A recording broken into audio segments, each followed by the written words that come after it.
Hello students. Today we are going to study about an interview with Arun Krishnamurthy. Arun Krishnamurthy was just 17 years old when he founded the NGO, Environmentalist Foundation of India. The short form of it is EFI. Okay. Beginning with the Turtle Walk, a move to save turtle eggs and young hatchlings in Chennai. Today, Arun and his team of volunteers have cleaned beaches and various water bodies in Chennai, Hyderabad, Delhi, Coimbatore, and Pondicherry. The team cleans lakes, beaches, and zoos, plant trees, educate people through street plays, and also make environment friendly paper bags. Arun's team has students who joined him when they were in class 7th and continue to work with him even after 5 years. So, this was a short description about Arun Krishnamurthy. Arun Krishnamurthy कौन थे? वो एक NGO चलाने वाले एक ऐसे person है जिन्होंने अपना जो वर्क है वो जब वो क्लास 7th में थे तब उन्होंने स्टार्ट किया और जस्ट 17 ईयर्स में उन्होंने अपना एनजीओ स्टार्ट कर दिया जिसका नाम था environmentalist foundation of India. Okay. Turtle walk, इसका मतलब है कि वो धीरे धीरे करके टर्टल वॉक, जैसे टर्टल धीरे धीरे वॉक करता है, बिल्कुल ऐसे इन्होंने धीरे शुरुआत की अपने काम की और धीरे धीरे करते करते उन्होंने सब लोगों को अपने साथ जोड़ा. सबसे पहले उन्होंने चेन्नई से स्टार्ट किया, फिर उन्होंने अपना जो ये मतलब सोशलिस्ट का जो काम था, सोशलिज़म का जो काम था, ये इन्होंने चेन्नई, हैदराबाद, दिल्ली, कोयम्बटूर और पौंडीचेरी यहाँ पे इन्होंने सबसे पहले काम करना स्टार्ट किया. इन्होंने क्या किया, जो बीचेस होते हैं उसको क्लीन किया, लेक्स को, ज़ू को, जो ज़ूज़ में जो भी मतलब प्रॉब्लम होगी उस टाइप की प्रॉब्लम्स उन्होंने वहाँ पे शॉर्ट आउट किया, प्लांट्स, ट्रीज़. और उन्होंने क्या किया, लोगों को एजुकेट किया, किसके थ्रू, स्ट्रीट प्ले के थ्रू. ठीक है, स्ट्रीट पे उन्होंने प्ले करके लोगों को इसके बारे में जानकारी दी, जागरूक किया एजुकेशन के बारे में. और उन्होंने और भी बहुत सारे ऐसे काम किए जिससे कि हमारा जो एनवायरनमेंट है वो क्लीन और क्लियर रहे. उन्होंने पेपर बैग्स बनाए और उनके साथ उनके बहुत सारे फ्रेंड्स ने उनको ज्वाइन किया और वो एक बहुत ही फेमस पर्सन बन गए. हम यहाँ पे अरुण कृष्णमूर्ति जो है उनका इंटरव्यू पढ़ेंगे जो कि एक एक्सक्लूसिव इंटरव्यू है और ख़ुद रत्न सागर ने ये इंटरव्यू लिया है. ओके. सो यहाँ पे कुछ क्वेश्चंस हैं और उनके बहुत ही स्वीट एंड शॉर्ट आंसर दिए गए हैं अरुण कृष्णमूर्ति जी द्वारा. So first question was, which experience as a child inspired you to take up the cause of the environment? What was your first activity? ये क्वेश्चन रत्न सागर ने डायरेक्ट जाकर के अरुण कृष्णमूर्ति से पूछे हैं. तो उनका पहला क्वेश्चन यही था कि आपको जब आप छोटे थे, जब आप एक छोटे बच्चे थे, चाइल्ड थे, तब आपको किस चीज़ ने इतना इंस्पायर किया कि आपका जो प्यार है वो एनवायरनमेंट के लिए इतना ज़्यादा निखर के आया, और कौन सी ऐसी एक्टिविटी थी जो आपने सबसे पहले की. तो उन्होंने कहा, a beautiful lake next to my house which once had a lot of birds, frogs and snakes was heavily polluted. It led to a spread of mosquitoes and turned a lovely place into an ugly neighborhood. Okay. उन्होंने यही कहा कि उनके घर के पास एक बहुत ही beautiful lake थी जिसमें कि बहुत सारी बर्ड्स आते थे, फ्रॉग्स थे, स्नेक्स रहते थे. वो बहुत ज़्यादा पॉल्यूटेड हो गई. किससे? वहाँ पे जो लोग थे उन्होंने उसमें गंदगी फेंकना स्टार्ट कर दिया. वो लोग उसमें कचरा फेंकते थे और वो जितना भी हमारे यहाँ पॉल्यूशन होता है उसके द्वारा वो जो ब्यूटीफुल लेक थी वो एक अगली लेक में कन्वर्ट हो गई. This hurt me badly and I wanted to do something about it. I got together with a couple of my friends and cleaned a pond right next to my house. That was the first activity. उन्होंने बोला मेरी first activity यही थी कि मैंने जब इतने beautiful lake को इतना अगली ये होते हुए देखा, जब उसको कन्वर्ट होते हुए देखा मेरे आंखों के सामने, तो मुझसे रहा नहीं गया. मैंने मेरे फ्रेंड्स के साथ मिल कर के उस वाटर बॉडी को क्लीन किया और वो ही मेरी फर्स्ट एक्टिविटी थी जिसने मुझे आगे प्रोसीड किया। अब नेक्स्ट क्वेश्चन था, what kind of support did you get from your parents and teachers? Was there any conflict between study time and activism?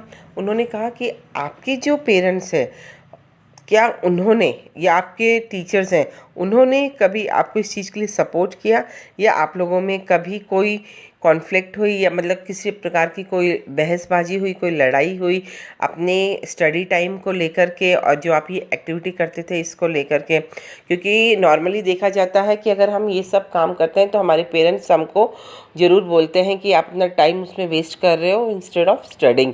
तो ये क्वेश्चन बहुत इंपॉर्टेंट था जिसका उन्होंने बहुत ही अच्छे से जवाब दिया कि मेरे जो पेरेंट्स थे वो बहुत ही अंडरस्टैंडिंग थे, उनको भी एनवायरनमेंट में इंटरेस्ट था और उनको ये मालूम था कि मैं ये इंटरेस्ट और मेरा जो ये काम है ये मैं छोड़ नहीं सकता हूँ। तब उन्होंने मुझे एक बात कही थी कि आपके पढ़ाई में कोई भी फ़र्क नहीं होना चाहिए, उसके बाद आप चाहे कुछ भी करो। तब उन्होंने उनको मतलब प्रॉमिस किया था कि ठीक है, मैं अपना जो मेरी जो पढ़ाई है उसके बीच में मैं अपने इस वर्क को नहीं आने दूंगा, पढ़ाई के टाइम पे मैं पढ़ाई करूंगा। और ऐसे ही उन्होंने अपनी जो टीचर्स हैं उनको भी कॉन्फिडेंस में लिया, उन लोगों ने भी उनको कहा कि ठीक है, we are going to help you. Arun Krishnamurthy आगे बताते हैं कि वो बोलते हैं कि मैं कोई एक्टिविस्ट नहीं हूँ, मैं एक एनवायरमेंटलिस्ट हूँ। मैं एनवायरमेंट से प्यार करता हूँ, मैं कोई एक्टिविटी करने में विश्वास नहीं रखता हूँ। तब नेक्स्ट क्वेश्चन रत्न सागर की तरफ से आया कि how did your school and college further your interest? Then he replied कि both my schools and college has plenty of green covers. Means he said कि मेरी जो स्कूल और कॉलेज था उनका अपना अपना रोल था मेरी लाइफ में। मैंने बहुत कुछ सीखा अपने स्कूल से भी और अपने कॉलेज से भी, और वहाँ से बहुत ही पॉजिटिव थिंग्स मैंने सीखी हैं कि how we have to learn and do the things. Okay, it is so positive, we have a lot to learn from them. Now the next question was, did you feel any hesitation in quitting a well paying job and venturing into the full time? What were the options you weighed before you arrived at your decision? Now the next question कि जब उन्होंने कहा कि आपको क्या कुछ hesitation हुई थी, आपको कुछ प्रॉब्लम हुई थी जब आपने अपना इतना अच्छा जॉब जो आपको गूगल ने ऑफ़र किया था उसको आपने क्विट कर दिया था, उसको आपने मना कर दिया था?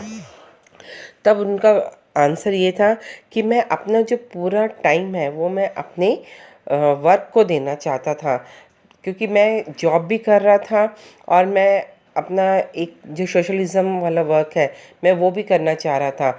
बट मेरा जो टाइम है वो फुल मैं अपने सोशलिज़म को देना चाह रहा था। उन्होंने कहा इसलिए मैंने अपने गूगल जॉब को क्विट करके अपने सोशलिज़म जो मेरा वर्क था उसको मैंने इम्पोर्टेंस दी, उसको मैंने प्रेफरेंस दिया। बट इसका ये मतलब नहीं है कि मेरा वहाँ से इमोशनली बॉन्ड जो था वो मेरा मतलब ख़त्म हो गया था। नहीं, मैं अपने फ्रेंड्स के साथ वैसे ही मिलता रहता था। Now the next question was, what kind of garbage do people throw into water bodies? How do you deal with the removal of this garbage once you clean the water body? कि जो garbage है, किस type की जो garbage थे वो water body में फेंके जाते थे और आप उसके साथ कैसे डील करते थे, कैसे इसको साफ़ करते थे? तो आंसर मिला अरुण कृष्णमूर्ति के द्वारा कि everything from a diaper to worn out slippers. Arun Krishnamurthy replied कि उनको वाटर बॉडीज़ में डाइपर से लेकर के स्लीपर्स तक लेकर सारी चीज़ें उनको वाटर बॉडीज़ में मिलती थी। और वो बोलते थे ये हमको बहुत ज़्यादा बुरा लगता था जब हम वाटर बॉडीज़ को साफ़ करते थे, जब हम बीचेस को साफ़ करते थे तो ये सारी गंदगी उसमें से निकलती थी। क्योंकि जो पानी है वो तो हमारी बेसिक चीज़ है, हमारी लाइफ की बेसिक चीज़ है। ठीक है, आज अगर हमारे घरों में पानी आता है तो वो बहुत सारी चीज़ों के थ्रू होकर के आता है, मतलब एकदम फ़िल्टर होकर के हम तक पहुंचता है। तो और हम बहुत ही फ़िल्टर वाला पानी पी रहे हैं। बट जो एनिमल्स हैं, जो बर्ड्स हैं, जो फ्रॉग्स हैं, स्नेक्स हैं, क्या उनको हक नहीं है कि वो भी साफ़ पानी पिएं?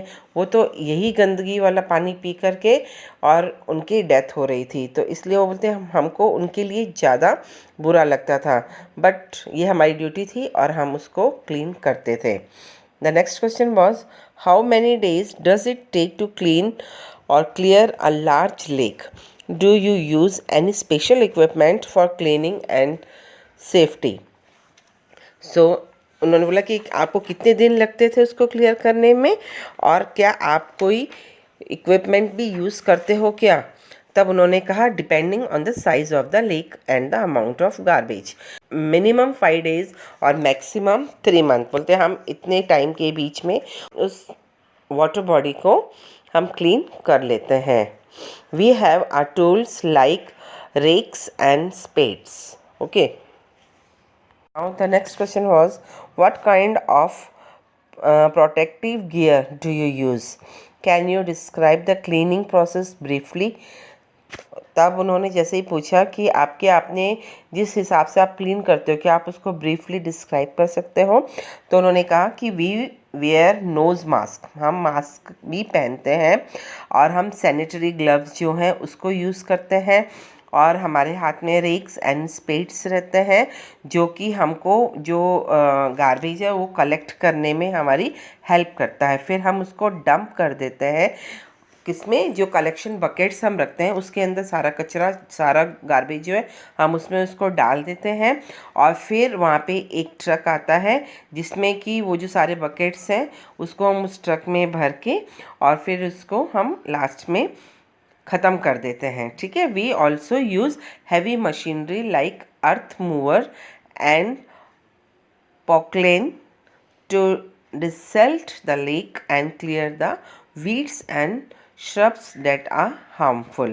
ठीक है। उन्होंने बोला कि हम जो बड़ी जेसीबी टाइप की जो गाड़ियाँ होती हैं उसको हम यूज़ करते हैं अपने ये सारे जो वेस्ट मटेरियल है, जो गार्बेज है, उसको वहाँ से हटाने में और लेक को क्लियर करने में। ठीक है। उसके बाद हम उन सबको बोलते हैं डिस्ट्रॉय कर देते हैं।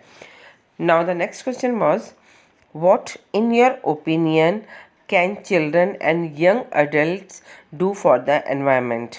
What could be a small beginning by all of us in term of protecting the environment?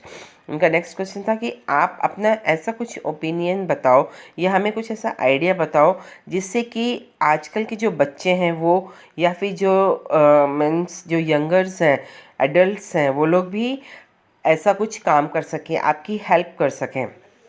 तब उन्होंने बहुत ही सिंपली ही एक आंसर दिया कि firstly we should all stop throwing trash outside our homes. बोलते सबसे पहले तो हमें जो कचरा हम फेंकते हैं यहाँ वहाँ उसको हमें स्टॉप करना है। फिर नेक्स्ट क्या है कि हमें जो हमारे टिश्यू पेपर्स हैं या जो रैपर्स हैं, बैटरीज़ हैं, फास्ट फूड जो हम खाते हैं, इन सब को हमें रोकना पड़ेगा, क्योंकि ये सब हम खा के जब हम पिकनिक्स पे जाते हैं या कहीं भी जाते हैं, अगर हम ये सब खाते हैं तो हम वो लेक्स में उधर ही फेंक देते हैं और यहाँ वहाँ हम बहुत ज़्यादा कचरा कर देते हैं। इसलिए हमें हमारे जो गार्बेज है उसको बहुत ज़्यादा रिड्यूस करना पड़ेगा, और ये ही हमारी सबसे बड़ी पहल होगी कि हम किसी को हेल्प कर सकें इस चीज़ में। और बाकी अगर आपको वॉलंटियर बनना है तो ये हमेशा वेलकम है कि आप कभी भी हमारा एनजीओ आके ज्वाइन कर सकते हो। Then the next question was, how much time do school going children need to devote in say a week or an environmentalist cause? तो द नेक्स्ट क्वेश्चन वॉज कि अगर स्कूल गोइंग बच्चे जो हैं वो अपना टाइम इसको देना चाहें तो उनको कम से कम भी कितना टाइम देना चाहिए? तो आंसर दिया कृष्णमूर्ति जी ने कि at least 4 hours a weekend, means weekend में सैटरडे संडे को आप अपने 4 आवर्स दे सकते हो। That is 2 hours on Sunday and 2 hours on Saturday. Saturday को 2 घंटे और संडे को 2 घंटे अगर आप दे रहे हो तो ये बहुत ही अच्छी शुरुआत होगी। This small beginning is more than enough to ensure larger participation later. बोलते अगर आप धीरे से सिर्फ 2-2 घंटे दे करके अगर आप अपना काम स्टार्ट करते हो तो आपको ये बहुत ज़्यादा हेल्प करने वाली है फ्यूचर में। So the next question was, how can students and school join your fraternity? Do you have any program to introduce your work to them? तो उन्होंने कहा कि yes, we offer fellowship to interested students. हम एक fellowship introduce करते हैं बच्चों के साथ जो भी अगर इंटरेस्टेड है। तो हमारे जो प्रोग्राम्स होते हैं जैसे कि एनिमल लवर्स के लिए, यंग वाइल्ड लाइफ फोटोग्राफर्स के लिए, film makers, theatre artist and scientific researchers, we give them training in these areas and get them actively involved in all our work. ठीक है, उन्होंने बोला कि हम ये जो ट्रेनिंग से हम ये सब देते हैं अपने यंगस्टर्स को जो भी हमारे वॉलंटियर बनना चाहते हैं। इसी के साथ उन्होंने अपनी एक इन्फॉर्मेशन शेयर की कि हमारे पास एक सबसे यंगेस्ट जो वॉलंटियर है वो अभी क्लास 3rd में पढ़ता है। उसने हमको ज्वाइन किया और अपना इंटरेस्ट दिखाया इन सब चीज़ों में। Now the next question was, what is a Rolex award and what does it mean to you? उन्होंने बोला रोलेक्स अवार्ड क्या होता है और आपके लिए वो कितना मायने रखता है। तो the answer was, Rolex is a Swiss watch brand and they awarded us the Rolex Award for Enterprise for our work in restoring the Kizikthallai Lake in Chennai and converting it into a biodiversity hotspot. उन्होंने कहा Rolex award जो है ये एक Swiss watch brand है, मतलब एक watch की कंपनी है जिसने हमको अवार्ड दिया था। किस लिए? क्योंकि चेन्नई में एक लेक थी केज़िकथलाई। ठीक है, केज़िकथलाई जो लेक है वो बहुत ज़्यादा ख़राब हो गई थी, उसमें बहुत ज़्यादा गार्बेज था, बट हम लोगों ने उसको पूरा क्लीन अप करके और उसको बायोडाइवर्सिटी में उसको कन्वर्ट किया, उसको एक हॉटस्पॉट बनाया और उस चीज़ के लिए हमको जो रोलेक्स है, रोलेक्स की कंपनी ने हमें उसके लिए अवार्ड दिया है। अरुण कृष्णमूर्ति ने आगे बोला कि ये जो अवार्ड है ये हमारे लिए सबसे बड़ा इंक्रीजमेंट था कि, और ये हमें रिमाइंड दिलाता है कि हमें अपना जो वर्क है वो बिना किसी इशू के या बिना किसी स्ट्रेस के हमको ये वर्क करना है। और जितने भी पार्टिसिपेंट्स हमारे साथ जुड़ना चाहते हैं तो हम बिल्कुल उनका स्वागत करते हैं। So this was an exclusive interview given to Ratnasagar by Arun Krishnamurthy. So I hope you understood this chapter very well. Stay safe, stay home. Thank you.